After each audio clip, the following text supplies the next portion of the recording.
देख रहे हैं नेटवर्क 33 राजकुमार के साथ। नेटवर्क 33 की आज की कहानी में आगे बढ़ने से पहले अगर आपने हमारा चैनल अभी तक सब्सक्राइब नहीं किया है तो कर लें और साथ ही बेल आइकन को भी जरूर दबाएं। दोस्तों, अगर आपके पास भी ऐसे ही कोई किस्से कहानियां हो तो हमारे साथ जरूर शेयर करें।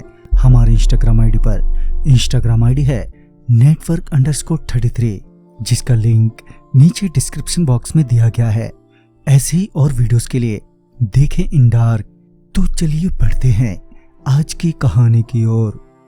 मुंबई अहमदाबाद गुजरात एक्सप्रेस, ये वो ट्रेन थी जिसमें मैं उस रात बोईसर रेलवे स्टेशन से अहमदाबाद जाने के लिए बोईसर रेलवे स्टेशन पहुंचा, जहां ट्रेन पहले से ही प्लेटफार्म पर लगी हुई थी। ट्रेन में चढ़ने के बाद मैं अपनी सीट पर कान में ईयरफोन लगाकर लेट गया और फिर थोड़ी ही देर में ट्रेन भी खुल गई। ट्रेन अपनी रफ्तार में चली ही जा रही थी और मैं गाने की धुन में खोया हुआ था।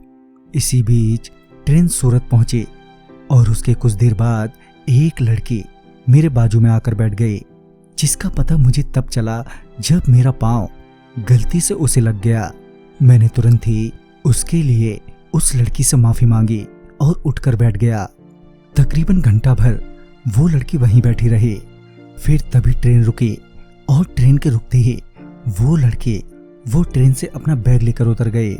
मैंने ट्रेन की खिड़की से देखा तो वहां कोई स्टेशन नहीं था, बल्कि कोई घना जंगल था।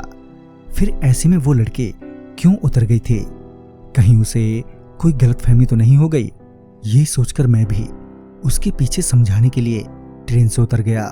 जब मैं ट्रेन से उतरा तो ऐसा लगा कि और भी कोई मेरे साथ उतरा है, क्योंकि वहां किसी और की भी आवाज आ रही थी। मैंने फ्लैश लाइट ऑन की और थोड़ा आगे बढ़ा तो मुझे वो लड़की जाते हुए दिख गई। मैंने आवाज देते हुए कहा, अरे बहन जी, यहाँ पर कोई स्टेशन नहीं है, आपको शायद कोई गलतफहमी हो गई है, चलो नहीं तो ट्रेन छूट जाएगी। मगर वो रुकी ही नहीं। मुझे लगा शायद मेरी आवाज उस तक नहीं पहुंच पा रही है, मगर मुझे इस बात का भी डर था कि कहीं इस पागल लड़की के चक्कर में मेरी ट्रेन ना छूट जाए। ये सोचकर मैं दौड़कर उस लड़की के पास पहुंचा और बोला, क्या बहन, मैं आपको कब से कह रहा हूं कि यहाँ कोई स्टेशन नहीं है, दूर दूर तक ये पूरा जंगल ही है, आपको दिखाई नहीं देता है? चलो यहाँ से, आप यहाँ सुरक्षित नहीं है। तभी मेरे मोबाइल की फ्लैश लाइट ऑफ हो गई और जब फ्लैश लाइट मैंने ऑन की तो देखा कि वो लड़की बिल्कुल बदल गई है। उसके कपड़े फटे हुए हैं, लगभग पूरा शरीर दिखाई दे रहा था, साथ ही उसके पूरे शरीर पर नोचने के निशान थे। मैंने तुरंत ही मुंह फेर लिया और डर से आंखें बंद कर ली। कुछ देर तक तो वो खामोश रही। फिर वो लड़की रोते हुए बोली, अब तो यही मेरा स्टॉप बन गया है, मैं यहाँ से कहीं नहीं जा सकती और अब मुझे डर भी नहीं लगता, मगर मुझसे लोगों को डर लगता है। तभी मैंने उस लड़की से पूछा, क्यों, ऐसा क्या हुआ बहन आपके साथ? इस पर वो बोली, कुछ महीने पहले मैं अकेली ही इसी ट्रेन से सफर कर रही थी।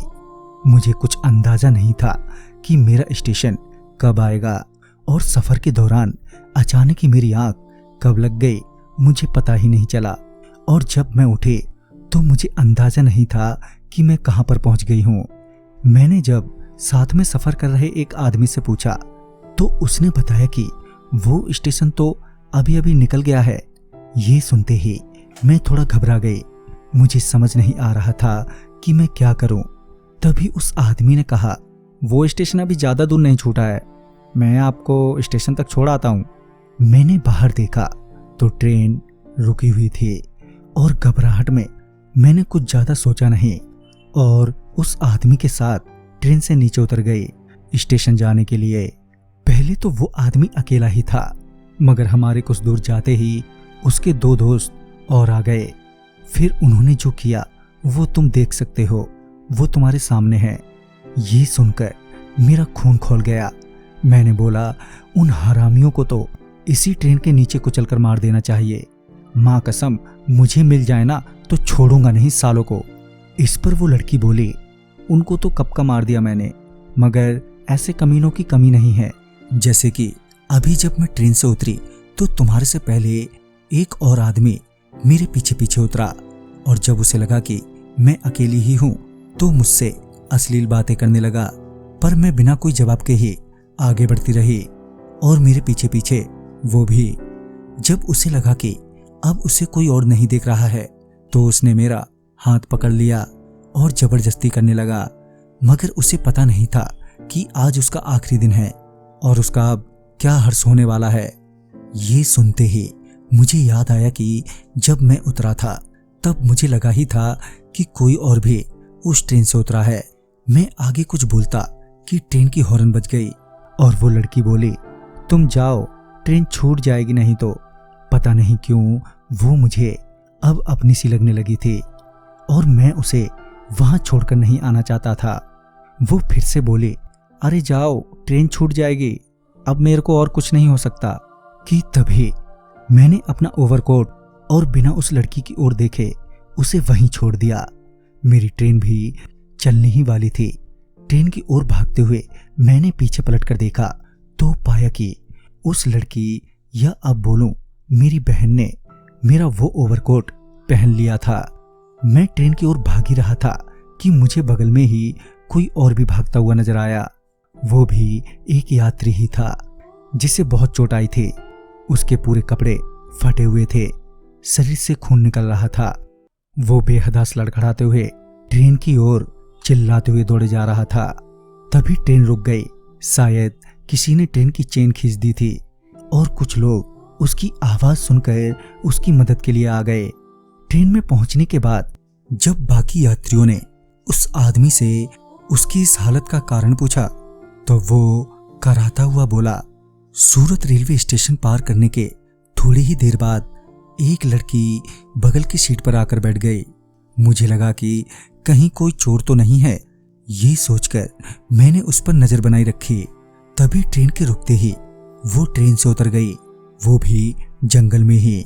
मुझे लगा कि पक्का कोई ना कोई पंगा जरूर है, लिहाजा मैं उसके पीछे निकल गया। कुछ आगे जाकर वो लड़की रुक गई। उसके रुकते ही मैंने उससे पूछा, कौन हो तुम? इतने में ही उसने अपना रूप बदल लिया।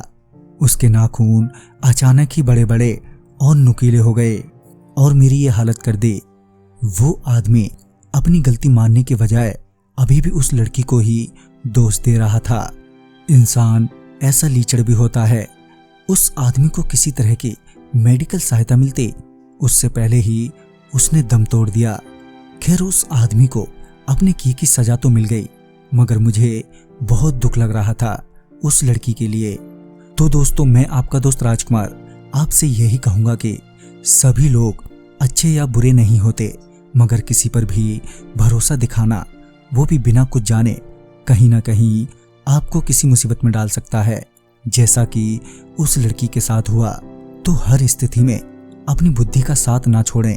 अपने अहम फैसले लेते वक्त शांति से सोच विचार करें। तो वीडियो आपको पसंद आई हो तो लाइक शेयर करें और साथ ही हमें कमेंट बॉक्स में जरूर बताएं। तो मैं आपका दोस्त राजकुमार जल्द ही मिलूंगा ऐसी ही एक नई कहानी के साथ। तब तक के लिए बाय एंड टेक केयर।